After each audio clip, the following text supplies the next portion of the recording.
Hola, continuaremos con el tema de pensamiento ético y ciudadano en este segundo video del módulo de civismo.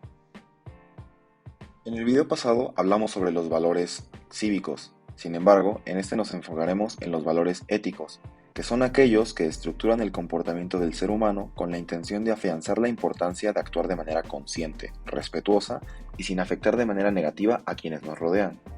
Existen diversos valores que se consideran éticos según la percepción de cada individuo. Por otro lado, podríamos definir a los valores éticos como guías de comportamiento que regulan la conducta de un individuo. En primer lugar, cabe mencionar que la ética es la rama de la filosofía que estudia lo que es moral y realiza un análisis del sistema moral para ser aplicado a nivel individual y social. Los valores éticos demuestran la personalidad del individuo, una imagen positiva o negativa como consecuencia de su conducta y su actuar. Asimismo, se pueden apreciar las convicciones, los sentimientos y los intereses que la persona posee. ¿Cuáles son los 5 valores éticos más importantes?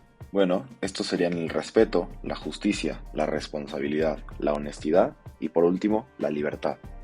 Ahora hablaremos sobre los principios y valores éticos y cívicos.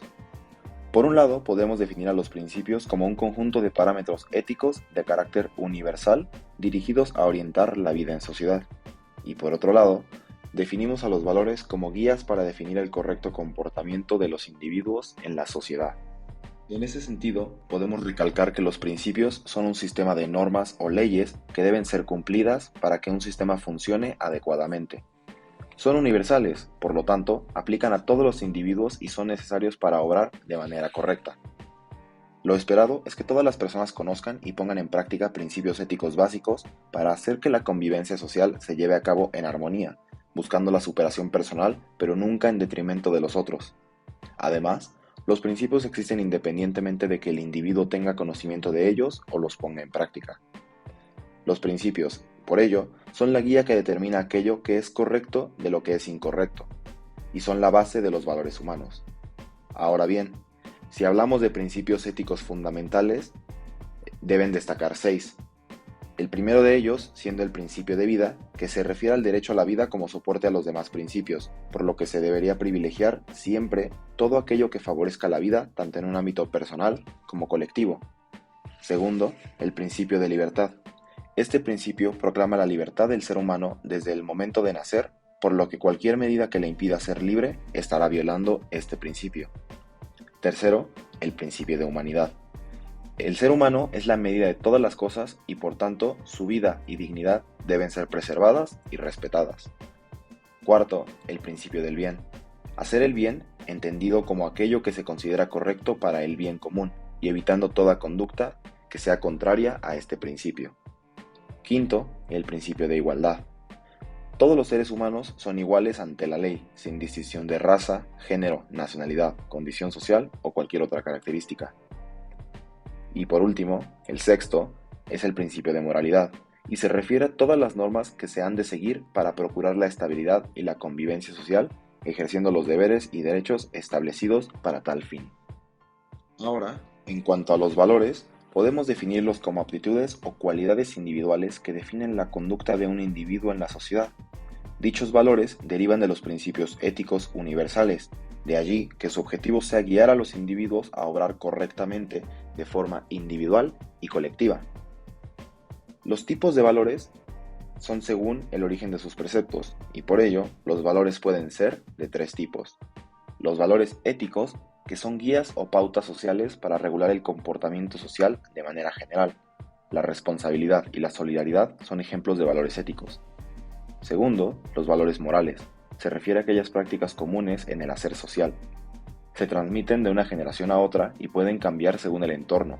Por ejemplo, en algunas sociedades está bien visto que los hijos vivan de forma prolongada con sus padres, ya que esto está asociado a fuertes valores y tradiciones familiares. Pero en otras sociedades lo correcto es que los hijos se emancipen pronto. Y por último, el tercero son los valores religiosos, que son las pautas dictadas por una religión en cuanto a lo que es correcto e incorrecto según su tradición. En la religión católica, por ejemplo, un valor religioso es el matrimonio, que se considera como la única vía para comenzar una familia según sus preceptos fundamentales. Ahora, como segundo tema dentro del módulo de civismo, hablaremos de la naturaleza humana. En primer lugar, definiremos al ser humano como ser histórico y lo que ello significa. De acuerdo con Karl Marx, el hombre es un ser histórico en el sentido de que el ser humano está arraigado al mundo, es decir, no nos podemos separar de él. Según Marx, el hombre es un ser histórico que, es decir, es un ser proyectado a un futuro que se espera sea siempre mejor. Tal historia es continua e infinita y se mueve de manera dialéctica o en enfrentamientos. Este enfrentamiento es la lucha de clases que se convierte en el motor de la historia. La lucha de clases no es más que la expresión del antagonismo que se desarrolla en la base económica de la sociedad. Un sistema económico que reproduzca la desigualdad generará un enfrentamiento entre las clases sociales que se derivan de tal sistema. Este enfrentamiento es, por consiguiente, el motor de la historia. Así pues, la historia avanza gracias a ese conflicto entre clases. Esta lucha de clases acontece independientemente de la voluntad de los hombres, aunque sean los hombres quienes encarnen dicho movimiento histórico. Es decir, hay cosas que pasan sin que uno lo quiera o no. Esto significa que hay un condicionamiento para que tales hechos históricos se sucedan. Pero somos seres individuales. El hombre sigue siendo libre y sigue teniendo la posibilidad de modificar o cambiar su mundo, su realidad, su cultura. Precisamente porque el hombre es ser libre es que es histórico. O dicho de otra manera, si el hombre no fuera un ser libre, no podría escribir su propia historia. Esto quiere decir que no hay destino. Cada cual debe hacer su propia historia. Así pues, la historia nunca termina, siempre avanza hacia estados mejores donde pueda realizarse el ideal de la humanidad.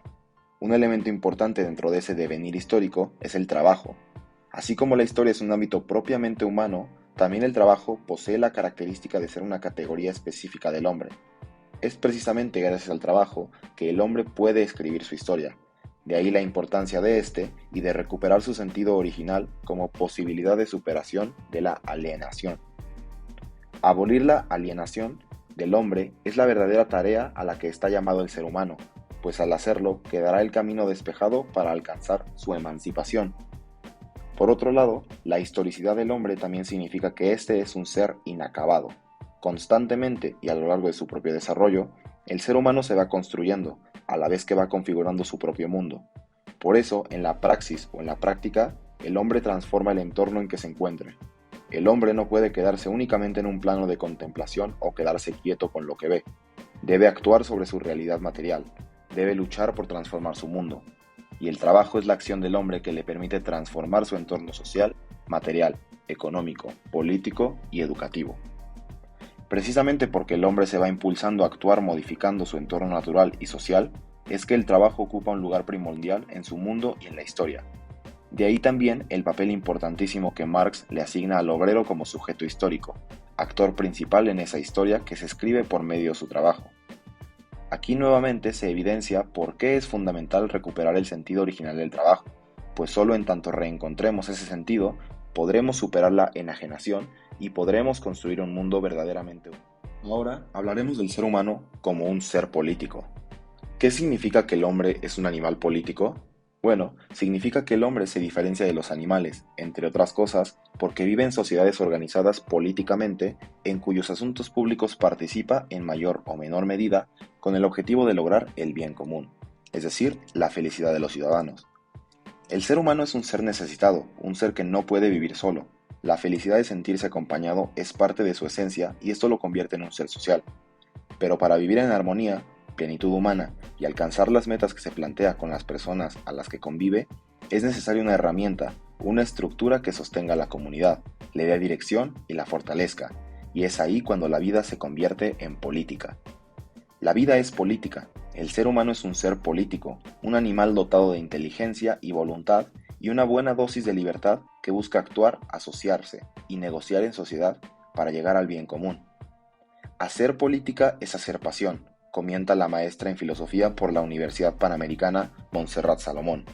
Pasión de buscar el bien, de conocer la sociedad, llegarla a amar para luchar por ella. Es patriotismo, dedicación, corresponsabilidad, dar lo mejor de sí, buscar el bien común, construir una mejor nación. En pocas palabras, es buscar la plenitud humana a partir de una sociedad que prospera en el apoyo mutuo. El ser político es gobernar, pero no refiriéndose al puesto mismo del Estado, sino gobernar nuestras inquietudes y debilidades y transformarlas en convicciones que unan y cohesionen una mejor ciudadanía, una mejor nación y un mejor futuro. Necesitamos seres políticos en estos tiempos difíciles de coyuntura mundial, que representen al verdadero ser empático y ciudadano.